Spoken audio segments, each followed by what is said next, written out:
అంతరిక్షంలో చిక్కుకుపోయిన సునీత విలియమ్స్ మరిన్ని రోజులు అక్కడే ఉండనున్నట్టుగా తెలుస్తోంది. బోయింగ్ స్టార్ లైనర్ వ్యోమ నౌకలో సమస్యల్ని పరిష్కరించేందుకు ఇంజనీర్ల ప్రయత్నాలు చేస్తూనే ఉన్నారు.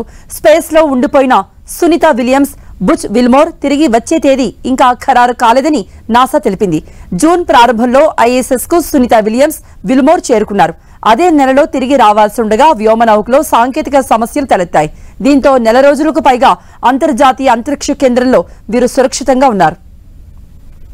సునీత విలియమ్స్, బుచ్ విల్మోర్లతో పాటు మరో 2 వ్యోమగాములు గత నెల రోజులుగా అంతరిక్షంలో చిక్కుకుపోయారు. అయితే వారందరిలా టెన్షన్ పడుతూ కూర్చోలేదు. తమకు దొరికిన ఖాళీ సమయాన్ని సైతం ప్రయోగాలకే వినియోగిస్తున్నారు. ప్రయోగాలు చేయడంలో బిజీగా గడుపుతున్నారు. బరువులేని వాతావరణంలో మొక్కలకు సమర్థవంతంగా నీరు పెట్టే మార్గాల్ని అన్వేషిస్తున్నారు. రూట్ మోడల్స్, వివిధ పరిమాణాల మొక్కలు మైక్రోగ్రావిటీలో నీటిని ఎలా గ్రహిస్తాయో పరీక్షించే హార్మోనీ మాడ్యూల్లో ఇద్దరు రోజంతా గడిపినట్టుగా నాసా తెలిపింది. ప్లాంట్ వాటర్ మేనేజ్మెంట్ స్టడీ చేస్తున్నట్టుగా వివరించింది.